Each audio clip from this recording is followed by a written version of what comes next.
Je veux que vous m'écoutiez attentivement un instant, car ce que je vais vous dire pourrait remettre en question tout ce que vous avez entendu sur votre corps après 60 ans.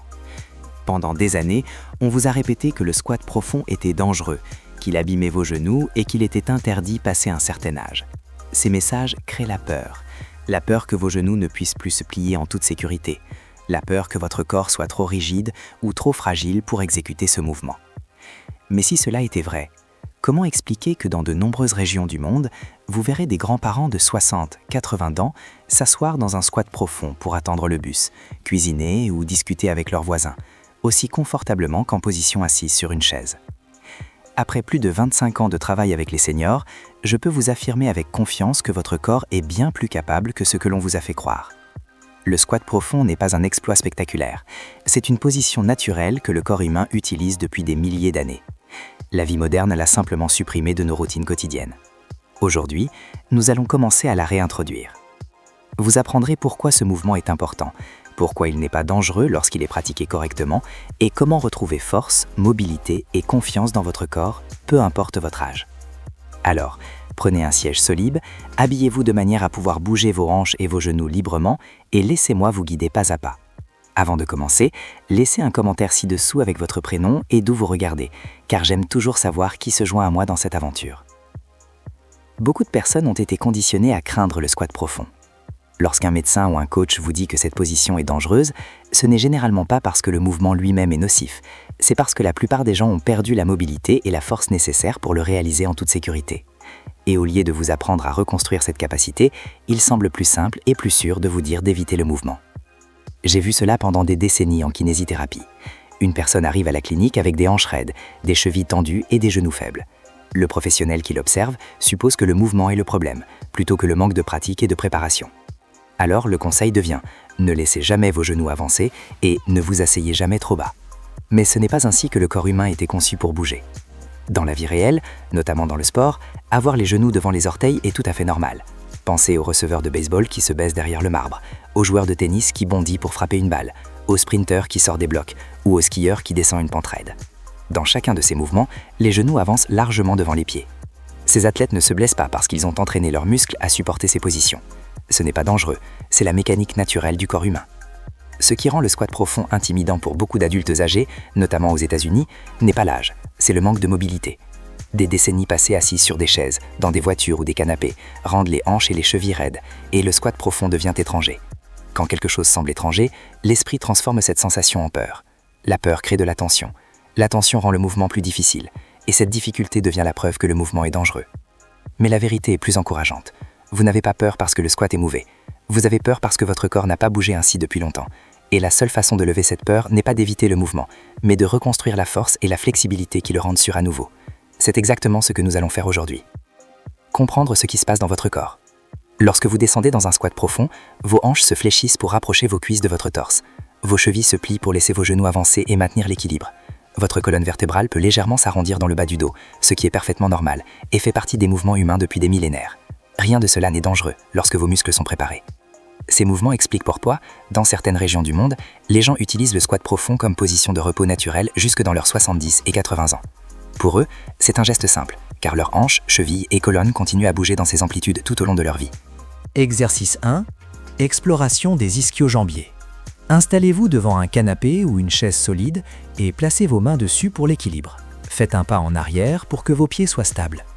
Commencez à pousser doucement vos hanches vers l'arrière, comme si vous essayiez de rapprocher vos fesses du canapé. Laissez vos genoux se tendre légèrement, puis relâchez-les à nouveau, en bougeant doucement entre ces deux positions. Ce mouvement explore les hauts ischio-jambiers, cette partie des muscles qui devient souvent raide après des années passées assis. Dans de nombreuses régions du monde où les gens squattent chaque jour, ces muscles restent ouverts et mobiles. Pour la plupart d'entre nous, nos habitudes ont entraîné des hanches et des ischio-jambiers raides, souvent sans que nous nous en rendions compte. Cet exercice aide à réveiller ces muscles. Respirez lentement et observez les zones de tension. Si vous penchez votre poids vers une jambe, vous pouvez sentir un léger tremblement, ce qui est normal. Ensuite, déplacez-vous vers l'autre jambe et sentez la différence. Vous aidez vos fibres musculaires à se souvenir comment s'allonger à nouveau. Si vos chevilles sont raides ou si l'étirement tire trop bas, vous pouvez soulever légèrement vos talons sur un petit livre ou une serviette pliée, ce qui élimine la contrainte sur les chevilles et vous permet de vous concentrer sur les hauts ischio-jambiers. Continuez à explorer à votre rythme, en étendant légèrement vos genoux, puis en les fléchissant doucement, et restez là où vous sentez une tension. Ne forcez rien, laissez vos muscles redécouvrir une position qu'ils n'ont pas visitée depuis longtemps. Des petites secousses dans vos jambes sont un bon signe, vos muscles commencent à se réactiver. Respirez calmement et continuez dans une amplitude confortable. Ce mouvement doux prépare vos hanches et vos ischio-jambiers à un squat plus profond et confortable plus tard. Restez concentré sur cette exploration et faites confiance à votre corps. Cet exercice simple commence déjà à vous redonner confiance dans vos mouvements et prépare vos muscles à retrouver la liberté du squat profond. Maintenant que vous avez exploré vos ischio-jambiers et commencé à redonner de la mobilité à vos hanches, il est temps de passer à l'étape suivante. Beaucoup de personnes pensent que le squat profond est difficile uniquement à cause des genoux, mais en réalité, ce qui limite votre amplitude et votre confort, ce sont souvent vos fléchisseurs de hanches et l'avant de vos chevilles. Ce sont des zones que nous négligeons dans la vie moderne, parce que nous passons des heures assis. Les fléchisseurs de hanches sont les muscles situés à l'avant des cuisses et du bassin. Quand ils sont faibles ou rades, vos genoux hésitent à avancer et votre bas du dos compense pour créer un déséquilibre. Les chevilles rigides empêchent vos talons de rester au sol dans le squat profond, ce qui vous fait basculer en arrière et perdre stabilité. L'objectif de cet exercice est de réveiller ces muscles et de rétablir la coordination entre hanches, genoux et chevilles. Avant de commencer, asseyez-vous au bord d'une chaise solide ou d'un canapé. Placez vos mains à côté de vous pour le soutien. Vous devez être stable mais détendu. Penchez-vous légèrement en arrière si vous souhaitez rendre le mouvement plus facile ou avancez légèrement votre torse pour un peu plus de défi. L'idée est de bouger en douceur, pas de forcer. Exercice 2. Lever de genoux avec flexion des orteils. 1. Position de départ. Asseyez-vous droit sur le bord de votre siège. Vos pieds sont à plat sur le sol et vos mains vous soutiennent légèrement sur les côtés. 2. Levez le genou. Inspirez profondément et commencez à lever un genou vers votre poitrine. Imaginez que vous essayez de rapprocher doucement votre cuisse de votre torse. Faites-le lentement avec contrôle et sentez les muscles à l'avant de la hanche se réveiller. 3. Levez les orteils. Une fois le genou levé, fléchissez le pied pour que vos orteils se rapprochent du tibia. Ce petit mouvement active l'avant de la cheville et prépare le genou à avancer dans le squat sans stress. 4. Descente contrôlée. Redescendez doucement la jambe en gardant le mouvement fluide et contrôlé. 5. Changez de côté. Répétez le même mouvement avec l'autre jambe, en respectant le rythme de votre respiration et sans forcer. Le lever de genou avec flexion des orteils peut sembler simple, mais il fait réveiller des muscles oubliés depuis des années. Si vous sentez un léger échauffement dans l'avant de la hanche ou dans le bas-ventre, c'est exactement ce que nous voulons. Ce signal indique que vos muscles travaillent à retrouver force et contrôle. Lorsque vous faites cet exercice, vous pouvez ressentir des différences entre les côtés. Peut-être que votre jambe dominante est plus mobile ou plus forte, c'est normal. Prenez le temps de ressentir ces différences et de bouger en pleine conscience. Le but n'est pas la vitesse ni l'amplitude maximale dès la première séance, mais la reconstruction progressive de la mobilité et de la force. Faites 12 répétitions par jambe en gardant chaque mouvement lent et délibéré. Respirez calmement à chaque levée et à chaque descente. Plus vous vous concentrez sur le contrôle, plus votre corps apprend à gérer le genou et l'articulation de la cheville dans le squat. Avec le temps, vous remarquerez plusieurs changements. Vos genoux voyageront plus naturellement vers l'avant sans douleur. Vos talons resteront plus facilement au sol dans le squat profond. Vos hanches se sentiront plus ouvertes et moins tendues. Cet exercice vous prépare non seulement à descendre dans le squat, mais il améliore également votre posture quotidienne. Lever les genoux et fléchir les orteils renforce le bas du dos, active votre centre abdominal et améliore la circulation dans vos jambes. C'est une façon douce mais efficace de réveiller votre corps à bouger comme il le faisait naturellement, avant que les longues heures assises ne restreignent vos mouvements. Conseil pour la pratique ? Ne forcez jamais un mouvement qui provoque une douleur vive. Un léger étirement ou une sensation de tension est normal, mais toute douleur intense doit vous alerter et vous faire arrêter l'exercice. Concentrez-vous sur la respiration, inspirez en montant le genou et expirez en le descendant. La respiration détend les muscles et facilite la mobilité. Restez patient et régulier. Même si le mouvement semble simple, il prépare vos articulations pour un squat profond, sûr et confortable. Faites attention à l'alignement, le genou doit rester dirigé vers l'avant, mais ne pas se tordre sur le côté. Vos orteils doivent pointer vers l'avant ou légèrement vers l'extérieur selon votre confort.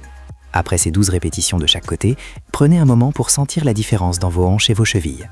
Vous pourriez déjà remarquer un léger gain de mobilité ou une sensation de légèreté dans vos jambes.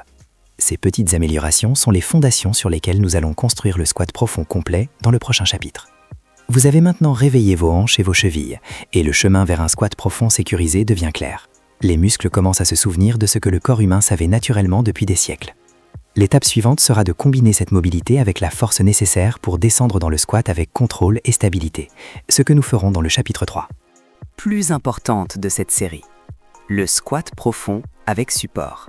Après avoir réveillé vos ischio-jambiers et renforcé vos fléchisseurs de hanches et vos chevilles, vous êtes prêt à reconnecter votre corps avec ce mouvement naturel que la vie moderne avait effacé. Le squat profond n'est pas seulement un exercice de force ou de mobilité, c'est une reconnexion avec votre corps, une manière de redonner confiance à vos jambes, hanches et tronc.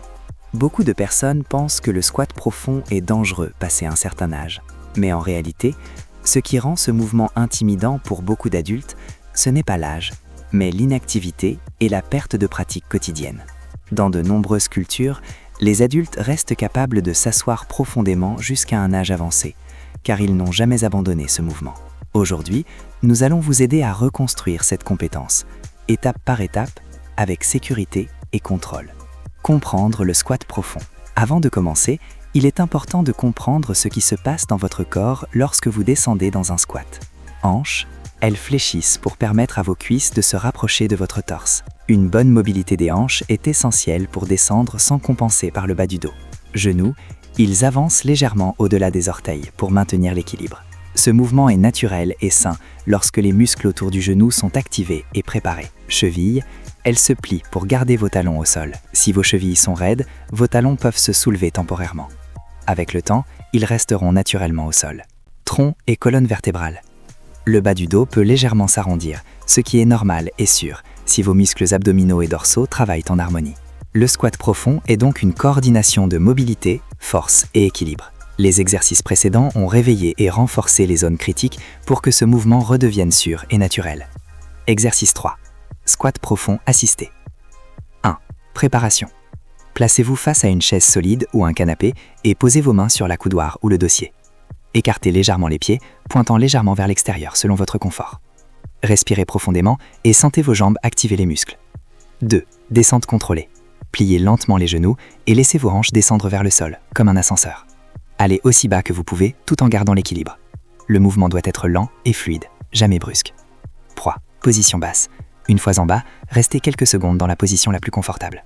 Sentez vos muscles, vos articulations et votre tronc travailler ensemble. Cette pause est importante pour que votre corps apprenne que cette position est sûre. 4. Remontée contrôlée. Utilisez la force de vos jambes pour remonter doucement, en maintenant un rythme fluide. Respirez calmement et sentez vos cuisses, vos fessiers et vos mollets travailler en coordination pour vous soutenir. 5. Répétition et rythme. Faites 12 répétitions lentes et conscientes. Concentrez-vous sur le contrôle, pas sur la profondeur maximale. Chaque mouvement est une rééducation pour vos articulations et une reconstruction de votre confiance. Ajustement pour les débutants. Talons qui se lèvent. Si vos talons se soulèvent, c'est normal au début. Vous pouvez placer un petit livre ou une serviette sous les talons pour vous aider. Avec la pratique, vos chevilles gagneront en souplesse. Difficulté d'équilibre. Tenez-vous plus fermement à la chaise. Au fil des séances, réduisez progressivement l'aide pour renforcer votre stabilité. Amplitude limitée. Descendez seulement là où vous vous sentez en sécurité. La profondeur viendra avec le temps et la régularité. Variation pour progresser. Squat avec pause prolongée. Restez 5 à 10 secondes en bas pour renforcer l'endurance et la stabilité. Squat avec micro-mouvements. Faites de petites oscillations légères dans la position basse pour mobiliser vos chevilles et vos hanches davantage. Squat unilatéral assisté. Pour renforcer les jambes séparément, soulevez légèrement un pied et descendez sur l'autre jambe, en vous tenant à la chaise pour l'équilibre.